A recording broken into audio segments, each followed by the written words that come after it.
Assalamualaikum warahmatullahi wabarakatuh. Bismillahirrahmanirrahim. Alhamdulillahi rabbil alamin. Wa afdalus salati wa atammu taslimi ala sayyidina Muhammadin wa ala alihi wa sahbihi ajma'in.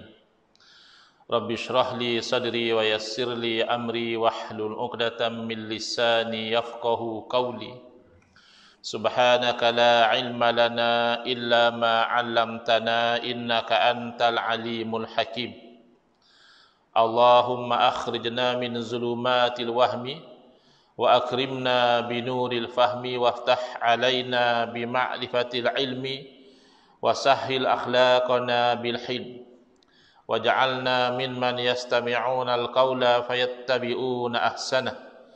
Allahumma ati nufusana taqwaha wa zakkiha anta khairu man zakkaha anta waliyuha wa maulaha. Allahumma arinal haqqa haqqan warzuqna ittiba'ah wa arinal batila batilan warzuqna ijtinabah. Allahumma anfa'na bima 'allamtana wa 'allimna ma yanfa'una wa zidna ilma wa huda, amma ba'd. Alhamdulillah, muslimin muslimat, hadirin hadirat yang saya hormati, syukur kehadirat Allah SWT. Pada malam ini insyaAllah kita akan menyambung pengajian kuliah maghrib bulanan hari Ahad yang ketiga anjuran surah Ar-Rahim Perisin 15 Putrajaya, menggunakan kitab Kekeliruan Umat Inilah Jawapannya, susunan Al-Fadhil Ustaz Mahdi bin Haji Jul, hafizahullah ta'ala wa nafa'ana bihi wa bi'ulumihi fid daraini amin. Kita sampai ke muka surat 111, iaitu bagaimanakah ulama tafsir, ulama-ulama yang pakar di dalam bidang tafsir menafsirkan makna istiwa. Baik, sedia maklum, kitab yang kita gunakan ini, Kekeliruan Umat Inilah Jawapannya. Al-Fadhil Ustaz Mahdi memasukkan dalam kitab ini isu-isu yang menjadi punca kekeliruan di dalam fikiran sebahagian umat Islam, yang mana satu masa dahulu, mungkin kalau kita katakan mungkin 20 tahun yang lalu, isu istiwa ini tidak jadi satu pertikaian, tidak jadi satu perdebatan di kalangan umat Islam di negara kita lah. Sekurang-kurangnya masing-masing pegang laisa kamitslihi syai', tidak ada sesuatu pun yang sama seperti Allah. Jadi tidaklah Allah itu berupa bertempat, bergerak ke sana kemari, itu dan ini. Tetapi kebelakangan ini telah masuk dalam masyarakat kita kekeliruan, kerana ada dakwaan, bukan dakwaan yang biasa-biasa, tapi bahkan daripada para ustaz, para ilmuwan yang belajar agama, mengatakan bahawa akidah kita selama ini tak betul. Kita berkeyakinan bahawa Allah Ta'ala wujud tanpa bertempat, itu tak betul. Habis yang betul macam mana? Yang betul tempat Allah adalah di atas arash. Kita kata macam mana boleh jadi begitu? Kerana Quran kata dia. Kalau kita boleh undur sedikit ke muka surat 109, iaitu merujuk kepada ayat 5 surah Taha.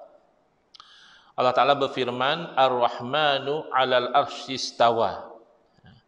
Jadi diterjemahkan, iaitu Allah, Ar-Rahman adalah Allah Subhanahu Wa Ta'ala, di atas arash dia bersemayam. Jadi bersemayam ini kalau kita rujuk dalam kamus berarti duduk. Duduk ini ada maknanya, iaitu memberatkan jasad pada bahagian punggung, itu namanya duduk. Yang penting mereka mengatakan berdasarkan ayat ini, maka kita kena yakin bahawa Allah Ta'ala itu bertempat di atas arash. Kalau kita tidak berkeyakinan demikian, berarti kita kufur dengan ayat Al-Quran. Ini adalah kekeliruan. Pertama, kita jelas bahawa umat Islam ahli sunnati wal jamaah menetapkan istiwa bagi Allah Ta'ala. Kerana ada sebahagian umat Islam menyangkakan yang bagusnya adalah kalau kita ikut golongan yang menggelarkan diri mereka sebagai salafi. Kenapa? Kerana mereka ini yang ikut Quran Sunnah. Adapun umat Islam yang majoriti yang Asy'ariyah Maturidiyah, mereka menolak Quran dan Sunnah bila Quran dan Sunnah ni tak sesuai dengan akal mereka. Ini dakwaan dia. Nah, kerana apa? Contohnya di sini. Yang menetapkan istiwa adalah salafi. Salafi terima sebagaimana Quran sebut. Tetapi Asy'ariyah Maturidiyah menolak istiwa. Nah, kita elok ikut salafi kerana salafi ikut Quran Sunnah. Nah, ini juga keliru. Baik, kita perjelaskan dahulu. Pertama adalah umat Islam Ahli Sunnati wal Jamaah Al-Asy'ariyatu wal Maturidiyah. Begitu juga umat Islam yang menggelarkan diri mereka salafi tapi juga dikenali sebagai golongan Wahabi. Kedua-duanya menerima dan menetapkan istiwa. Mereka tidak tolak istiwa, kita juga tidak tolak istiwa. Sama-sama menetapkan istiwa kerana menetapkan apa yang sabit di dalam Al-Quran dan hadis. Tidak ada pertikaian, bukan isu di situ. Isunya adalah makna istiwa apa. Di situ ada perbezaan. Umat Islam Ahli Sunnati wal Jamaah dalam memaknakan istiwa dan lafaz-lafaz yang lain yang seumpamanya dalam Quran dan hadis yang zahirnya menunjukkan sifat makhluk kepada Allah, mengambil pendekatan yang dinamakan tanzih. Ta, nun, zai, ya, ha. Tanzih. Apa makna tanzih di sini? Berarti mensucikan Allah Ta'ala. Itu pendekatan Ahlussunnah wal Jamaah. Maha suci Allah daripada sebarang sifat kekurangan. Dan maha suci Allah daripada menyerupai makhluk. Itu pendekatan, itu pegangannya tanzih. Sementara golongan yang menggelarkan diri mereka salafi, tetapi kita sekarang ini juga merujuk kepada mereka sebagai Wahabi. Kenapa? Kerana yang mempopularkan balik fahaman ini adalah Syekh Muhammad bin Abdul Wahhab. Asalnya fahaman ini sudah awalnya hampir pupus. Mula-mula dipegang oleh sebahagian ulama Hanabilah. Kadang-kadang mereka kata kami bukan Wahabi, kami Hanabilah. Hanabilah pun pecah. Yang intisab kepada Imam Ahmad bin Hanbal rahimahullah ta'ala, ada yang digelar sebagai Fudalaul Hanabilah, ulama-ulama Hambali yang terkemuka. Mereka mengambil pendekatan tanzih. Sama ada mereka ini Asy'ariyah, ikut Imam Hasan Asy'ari, ataupun mereka tidak ikut Imam Hasan Asy'ari, tapi mereka mengambil sikap tafwid. Ayat-ayat mutasyabihat serah pada Allah lah. Yang pasti layak dengan Allah Ta'ala. Tak payah nak bincang panjang. Itu juga masih lagi Ahlussunnah wal Jamaah. Walaupun bukan Asy'ariyah. Tetapi ada sebahagian terpengaruh dengan tashbih. Jadi apabila satu masa dahulu khalifah membuat perbincangan muzakarah, ada qadi, qudah, ketua qadi, maka ulama Hanabilah ni sudah ramai yang bercampur gaul dengan ulama-ulama daripada mazhab lain, maka bid'ah tashbih ni hampir-hampir hilang.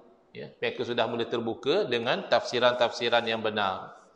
Sehinggalah datang Al-Imam Ibn Taymiyah rahimahullah ta'ala daripada Harran, satu daerah di Syria. Beliau sebagai pelarian, pada masa itu berlaku macam-macam peperangan di umat Islam. Jadi hidup semula fahaman yang cenderung pada tashbih ini di tangan Al-Imam Ibn Taymiyah. Syekh Muhammad bin Abdul Wahhab walaupun tidak bertemu pengajian beliau itu secara bersanad kepada Al-Imam Ibn Taymiyah, tetapi beliau kagum. Syekh Muhammad bin Abdul Wahhab ini kagum dengan ideologi fatwa-fatwa Al-Imam Ibn Taymiyah. Maka dihidupkan kembali konsep yang dikata Tauhid 3. Datangnya isu ini di bawah Tauhidul Asma'i was Sifat. Atas banner belajar nama-nama Allah, belajar sifat-sifat Allah, mereka lafaz yang mutasyabihat ini dengan makna yang zahir. Walaupun makna yang zahir itu bercanggah dengan tanzih. Itu punca berlaku pertikaian. Ini penting, kenapa? Kerana saya dah berjumpa orang yang menyangkakan Asy'ariyah tak terima istiwa. Yang terima ikut Wahhabi. Wahhabi bagus ikut Quran Sunnah. Buat apa nak ikut Asy'ariyah? Quran pun tak ikut. Bukan. Sama-sama ikut Quran, sama-sama pegang istiwa itu ada pada Allah Ta'ala. Cuma berlaku perbezaan pada memaknakan istiwa. Begitu juga misalnya kalimah yadun, iaitu anggota badan, anggota tangan. Yadun ada maknanya kuasa, yadun maknanya pertolongan, banyak makna yadun. Begitu juga misalnya makna nasya. Nasya kalau terjemah maknanya lupa. Lupa ya kita faham, tak ingat. Maklumat tu dulu ada, tapi dah hilang dari ingatan, itu maknanya lupa. Tapi bila nisbah kalimah nasya kepada Allah, maka wajib tanzih. Misalnya dalam Al-Quran Allah berfirman, nasullaha, mereka lupa kepada Allah, fanasyahum, lalu Allah pun lupa kepada mereka. Boleh tak kita kata oleh kerana kita tu ikut Quran, maka kita menetapkan sifat lupa bagi Allah. Allah pun lupa juga. Tapi lupa yang layak. Hadis kursi, Nabi SAW memberitahu, hadis kursi maknanya Nabi, tapi Nabi beritahu Allah berfirman apa. Itu maksud hadis kursi. Jadi dalam hadis tersebut Nabi SAW memberitahu Allah berfirman, wahai anak Adam, maridtu, aku dulu sakit. Ya, falam ta'udni, lalu kamu tu tak datang pun ziarah aku. Jadi kalau ikut zahir, itu sakit yang layak dengan Allah lah. Tidak ada namanya sakit yang layak dengan Allah. Karena sakit itu sifat kekurangan. Maka dalam hadis tersebut, bahkan Allah takwil. Allah alih daripada makna zahir, ya, makna zahir daripada tersebut, hamba Allah tu tanya, ya Allah, ya tempat bukan saja atas arash, bahkan Allah bertempat di hospital. Sebab ini tempat orang sakit, Allah berada di sisi orang sakit. Jadi ini semua tafsiran-tafsiran zahir yang bercanggah dengan tanzih. Ini bukan pegangan ahli sunnati wal jamaah. Malik rahimahullah ta'ala mengatakan, al-istiwa'u ma'lumun. Istiwa itu dah sedia maklum. Ya? Ada dalam Al-Quran dan ada makna yang pelbagai maklum. Ya? Ada dalam Al-Quran dan ada pelbagai makna ya, dalam bahasa Arab. Wala yuqalu kaif, tapi tidak dikatakan istiwa macam mana, wal kaifu ghairul ma'qul, kerana kaif itu satu benda yang mustahil kepada Allah Ta'ala. Fa idza uddiya bi'ala kana ma'nahu al-istila. Pensyarah kamus iaitu Abul Qasim Al-Asfahaini berkata dalam kitab Mufradatul Quran, kitab yang menerangkan makna-makna lafaz dalam Al-Quran, sesungguhnya kawikan dengan ala, maka istawa di situ akan membawa makna menguasai. Istawa ala maknanya menguasai. Tetapi tidak semestinya, kerana istawa ni ada pelbagai makna. Kenapa ulama ahli sunnah wal jamaah tidak menolak istawa dengan makna istaula? Padahal antara golongan yang memaknakan istawa dengan istaula adalah golongan Mu'tazilah. Golongan Mu'tazilah ini adalah ahlul bid'ah yang mana banyak mentakwilkan Al-Quran dengan takwilan yang batil. Bahkan Al-Imam Hasan Asy'ari asalnya bangkit mempertahankan ahli sunnah wal jamaah kerana menolak fahaman Mu'tazilah. Jadi timbul persoalan. Ini kan Mu'tazilah yang kata istawa ni istaula. Kenapa kita terima? Jawapannya kerana akidah. Kalau kita kata Allah menguasai arash, ada problem tak? Tak ada problem. Memang Allah menguasai arash, bahkan Allah menguasai segala-galanya. Baik. Pastikah istawa makna istaula? Tidak pasti juga sebenarnya. Kerana dalam Al-Quran Allah sebut wa ma ya'lamu ta'wilahu illallah. Tak ada yang benar-benar mengetahui makna ayat mutasyabihat ini kecuali Allah. Cuma kita tidak tolak kerana masih mungkin ini salah satu maknanya. Tapi kalau istawa dengan kita maknakan dengan makna jalasa, duduk, ataupun istaqarra, menetap, ya, maka makna itu bercanggah dengan akidah. Makna-makna sebegitu diketepikan, ya, dinafikan.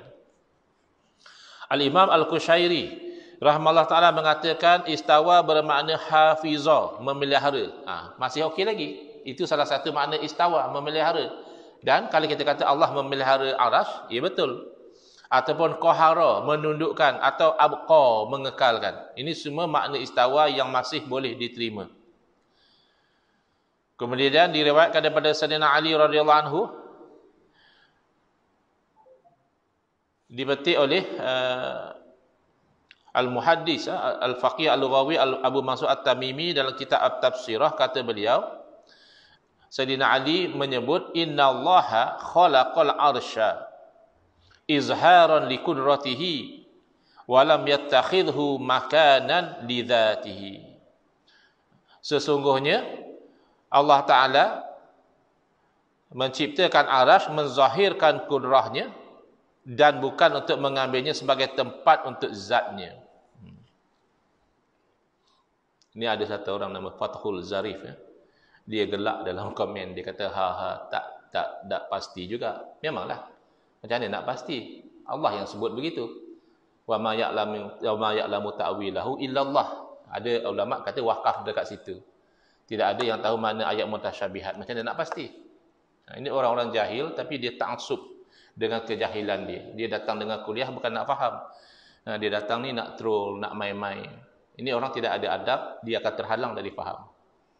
Al-adabu fawqal ilmi. Adab tu berada di atas ilmu. Ya, bila datang pun dengan niat nak main-main, nak perli-perli, nak troll, tak ada apalah, sia-sia. Kalau dia datang dengan niat nak faham, pertama dia kena faham, wa ma ya'lamu ta'wilahu illallah itu ada dua pandangan. Pandangan yang pertama, wakaf dia pada kalimah illallah. Mana tak ada orang tahu. Allah saja yang tahu. Makanya salafus salih ramai yang tafwid, serah pada Allah lah, Allah saja yang tahu. Tapi dah ikut satu qiraat, wa ma ya'lamu ta'wilahu illallahu warasikhuna fil ilmi. Tidak ada yang tahu makna daripada ayat mutasyabihat kecuali Allah dan orang-orang yang mendalam ilmunya. Orang ni tahu makna ayat mutasyabihat. Namun begitu, kalau kita belajar satu ilmu namanya ilmu ad-dilalah. Ilmu ad-dilalah ni satu ilmu yang membincangkan bagaimana satu lafaz menunjuk kepada makna. Dia ada satu namanya subut. Subut ni sabit tak lafaz ni daripada Nabi SAW. Itu dia tengok mutawatir ke, ahad ke. Itu cerita subut. Kalau hadis pula sahih ke, dhaif ke. Tapi kalau Quran misalnya tak timbul. Ini ayat Quran ni sahih ke, dhaif? Tak ada. Ayat Quran memang yakin daripada Allah. Mutawatir.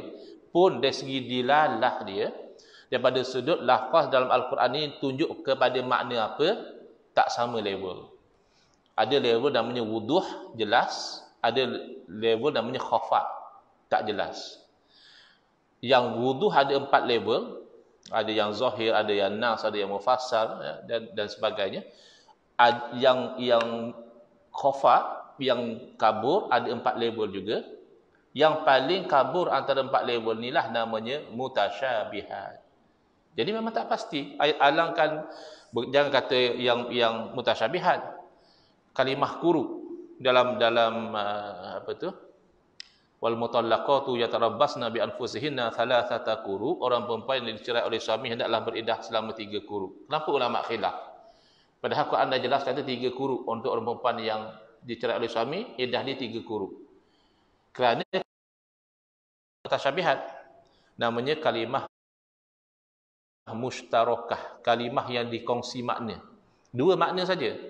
Bayangkan kalau istawa ada 15 makna atau 14 makna. Quru ada 2 makna, satu makna haid, satu makna suci daripada haid, pun dah jadi tak pasti. Jadi apa yang itu? Orang-orang sekarang ni dia jahil, tapi dia tak tahu dia jahil. Kalau istilah nama dia panggil jahil murakkab, jahil 2 lapis. Kalau dia jahil, kita pun jahil. Tapi kita tahu kita jahil, kita pergi mengaji dengan alim ulama, niat kita nak faham. Tapi yang jahil murakkab, dia tak tahu dia jahil, dia rasa dia pandai. Dia datang ke kuliah-kuliah, dia akan troll, dia akan main-main. Ini tidak membantu kepada kefahaman. Wal-iyazubillah. Moga Allah pelihara kita daripada sikap yang demikian. Jahil bukan satu kesalahan. Kekal jahil dengan tidak mahu memahami ilmu, ya, itu satu kesalahan. Baik. Jadi, soalan, bagaimanakah ulama tafsir Ahli Sunnati wal Jamaah menafsirkan makna istiwa? Ini kita nak tahu, ya, sebab kita nak berpegang dengan pegangan Ahli Sunnah wal Jamaah. Mereka menafsirkan makna istiwa dengan makna yang layak. Ada 2 pendekatan, ya. Pendekatan berbeza. Sama-sama Ahli Sunnah wal Jamaah, sama-sama tanzih, Suci Allah Ta'ala daripada menyerupai makhluk, suci Allah Ta'ala daripada berhajat kepada makhluk. Kerana berhajat kepada makhluk ni satu kekurangan. Kita sama sepakat bahawa arasy itu makhluk. Berarti arasy dahulu tidak wujud. Adakah Allah satu masa dahulu pun tak wujud? Kerana arasy masa itu tak wujud? Tak mungkin. Allah bukan makhluk. Allah wujud tanpa ada permulaan. Maka Allah wujud tanpa arasy itu sepakat. Tiba-tiba bila Allah ciptakan arasy, sudah berubah Allah daripada tidak berhajat kepada arasy, sekarang perlu kepada arasy sebagai tempat. Ini kekeliruan yang jelas ya. Jadi Ahlussunnah wal Jamaah sama ada tafwid, dia kata istiwaan yaliqu bihi jalla jalaluh. Istiwa yang layak dengan Allah. Itu masih lagi Ahlussunnah wal Jamaah. Dia tidak maknakan menguasai. Dia tidak maknakan menjaga. Dia hanya kata istiwa yang layak dengan Allah. Masih lagi Ahlussunnah wal Jamaah namanya tafwid. Yang kedua ni namanya takwil. Takwil di sini maknanya dia letak satu makna tertentu, takwil secara khusus, seperti mencipta atau menguasai sesuai dengan Allah Taala yang Qahar, yang Khaliq, yang Maha Pencipta. Allah berfirman, wa barazu lillahil wahidil qahar. Contoh tafsiran para mufassir ya. Mereka menyeru, golongan ini menyeru kita berpegang pada Quran dan Sunnah. Seruan ini baik, bagus, tak ada masalah dengan seruan. Tapi berpegang dengan Quran dan Sunnah bukan hanya baca ayat, faham sendiri. Bukan begitu ya. Kita berpegang pada Quran dan Sunnah adalah mengikut kefahaman para alim ulama. Kita bimbang dengan amaran daripada Nabi SAW. Man qala fil Qur'ani bi ra'yihi falyatabawa maq'adahu minan nar. Atau kama qala SAW, barang siapa yang berkata tentang Quran ni ikut akal dia sendiri, tak berpandu kepada ilmu, maka sediakan tempat duduk dari api neraka. Yang itu yang kita bimbang. Slogan pegang pada Quran dan Sunnah ini akhirnya bermaksud menafsirkan Quran mengikut selera sendiri. Yang kita tak mahu. Baik. Sekarang ini berpegang pada Quran dan Sunnah ikut tafsiran para mufassir. Tafsir Ibn Kathir. Macam mana menafsirkan makna istawa, iaitu biduni kaifiyah wala tashbih. Tidak ada kaifiat dan tidak ada menyamakan dengan makhluk. Ini pendekatan Al-Imam Ibn Kathir. Sementara Al-Imam Al-Qurtubi, ya, pakar tafsir juga, menafsirkan istawa dengan menjaga dan menguasai. Dalam kitab Tafsirul Kabir, istawa dimaknakan dengan mencipta. Tafsirul Jalalain ambil pendekatan tafwid. Tak ada masalah. Tafsir Jalalain kata apa? Istiwa yang layak baginya. Okey, tak ada masalah. Ya. Kemudian Tafsir An-Nasafi mentafsirkan istawa dengan makna menguasai. Maka akidah Allahu mawjudun bila makanin, Allah wujud tanpa bertempat, ini adalah ijma' ulama semenjak zaman para sahabat sehingga sekarang. Ya. Kalau dia kata ikut salaf, kita setuju. Salaf mana yang kata Allah bertempat atas arasy? Tapi salaf pun menerima istawa alal arsy. Salaf pun kata Allahu mustawin alal arsy. Ya memang. Mustawin alal arsy tidak dimaknakan dengan bertempat oleh salaf. Ya.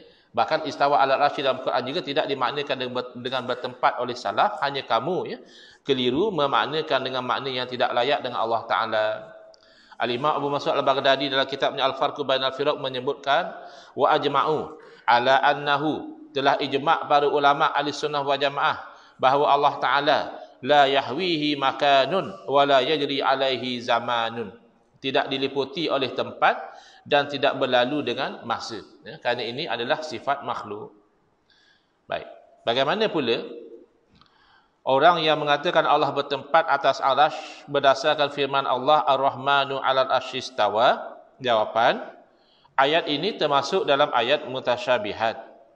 Maka dalam perkara keimanan, standard ini adalah standard yakin. Iman ni dia kena yakin. Maka dalil dalam akidah mesti standard yakin. Baik. Tidakkah ini ayat Quran? Ayat Quran tak standard yakin lagi kah? Jawabnya, ya, ayat Quran standardnya qat'i, yakin, tak ragu-ragu bahawa ia daripada Allah. Di situ yakin. Tapi bila pergi kepada makna, bila sampai kepada mutasyabihat, maka walaupun ayat Quran tidak dijadikan dalil dalam bab akidah.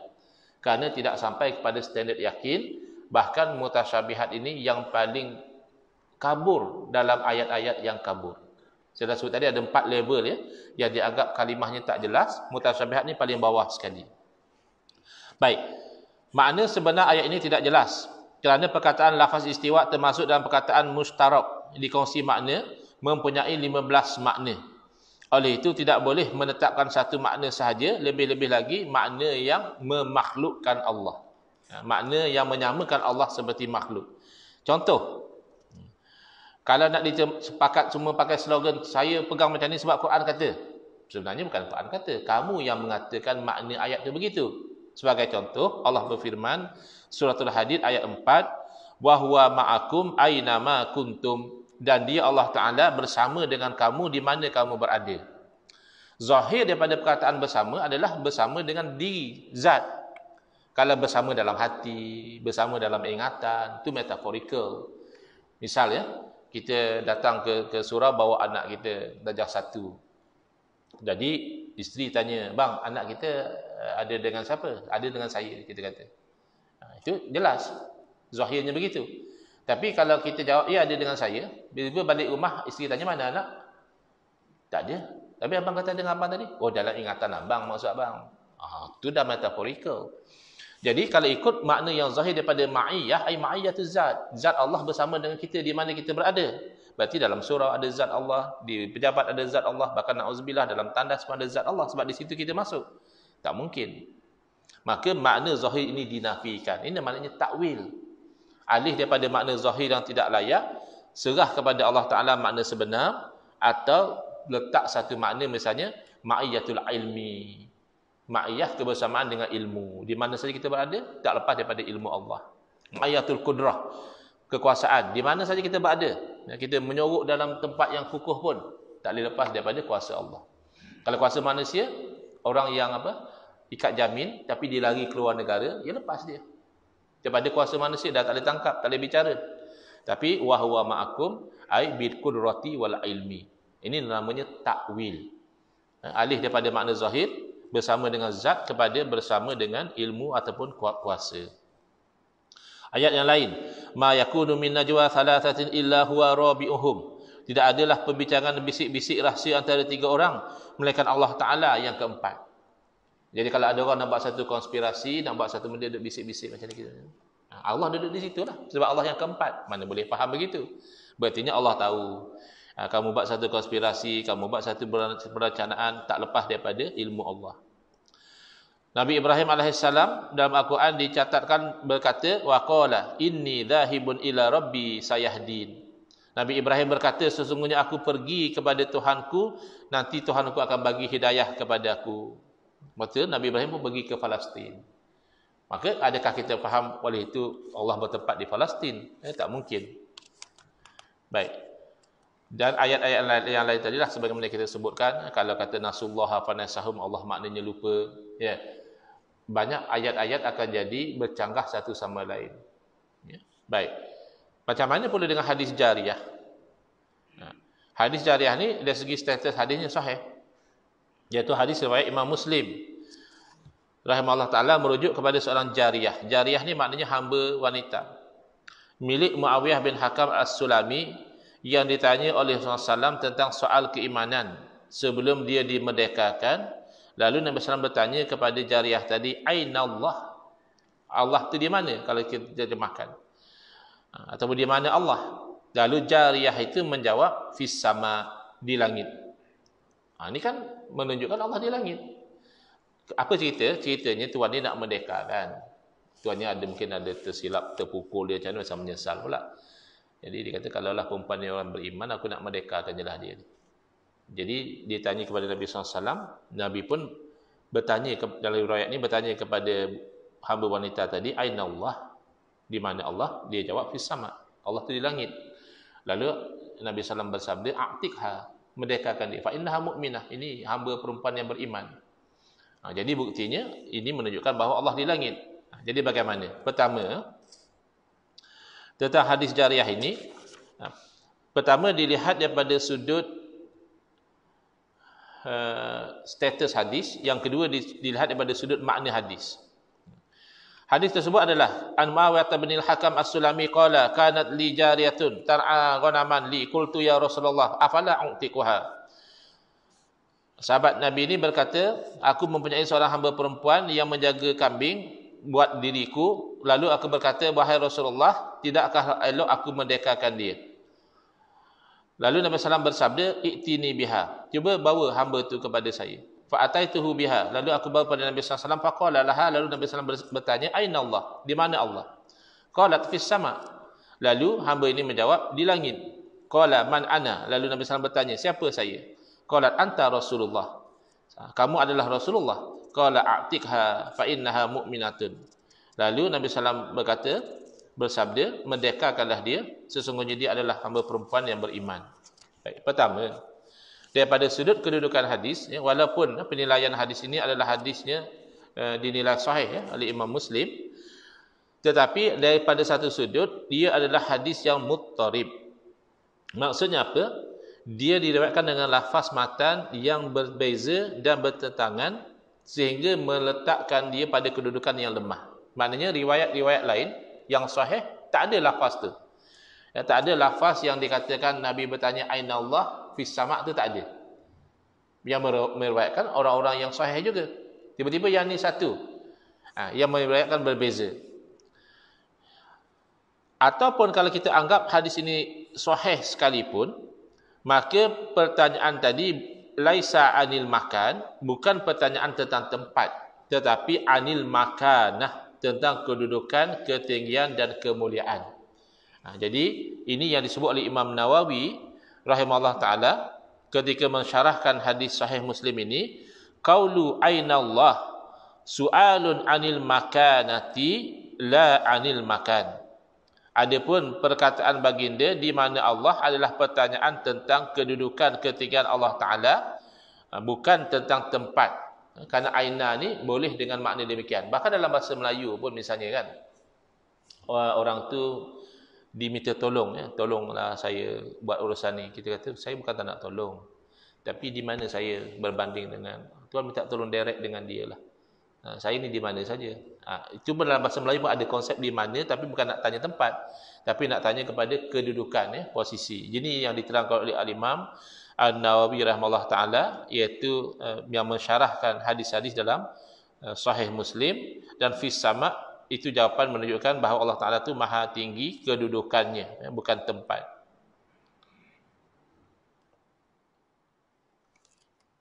Sayyidina Ali bin Abi Talib karamallahu wajhah pernah berkata, kana Allah wala makan.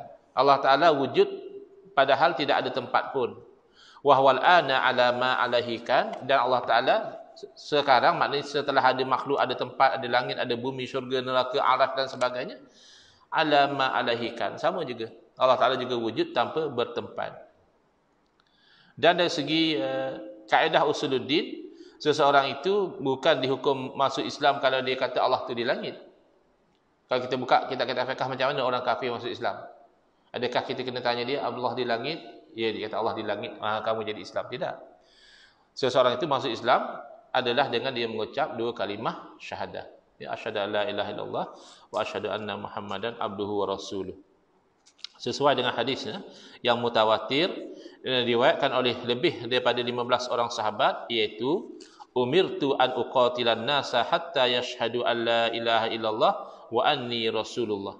Aku diperintahkan untuk memerangi manusia, yakni orang kafir lah, sehingga mereka itu mengucap, menyaksikan bahawa tidak ada Tuhan melainkan Allah dan bahawa saya itu adalah Rasulullah. Bukanlah aku disuruh memerangi manusia sehinggalah mereka menyaksikan Allah itu bertempat atas langit. Tidak. Ya. Jadi selesai, ya, tentang isu istiwa ini. InsyaAllah next kita akan pergi kepada isu tawassul, ya, yang juga jadi kekeliruan, titik tolak daripada tauhid 3. Kalau istiwa bertitik tolak daripada tauhid asma' wa sifat, tawassul ni kekeliruan daripada tauhid uluhiyah. Tauhid uluhiyah tu asalnya okey, tak ada masalah, ya. Mengesakan Allah sebagai Tuhan yang disembah. Haram syirik menyembah lain daripada Allah, tu sepakat. Tapi mereka menyangkakan tawassul tu ada elemen syirik juga. Tawassul tu ada elemen seperti menyembah selain daripada Allah. Istighasah, minta tolong juga ada elemen menyembah selain pada Allah. Itu yang perlu diperjelaskan. Ada sebarang soalan? Kita ada masa dalam 2 minit lagi. Tak ada, alhamdulillah. Saya dalam musafir, sudah sembahyang jamak takdim. Jadi insya-Allah kita jumpa dalam kuliah yang akan datang. Bismillahirrahmanirrahim. Alhamdulillah bil alamin. Wassalatu wassalamu ala asyrafil anbiya wal mursalin wa ala alihi wa sahbihi ajmain. Allahumma shrah sudurana wa ahsin akhlaqana wa azim ujurana wa nawwir qulubana bi nuri hidayatika kama natarada bi nuri syamsika abadan abada bi rahmatika ya arhamar rahimin. Walhamdulillahirabbil alamin. Amin ya rabbal alamin. Wal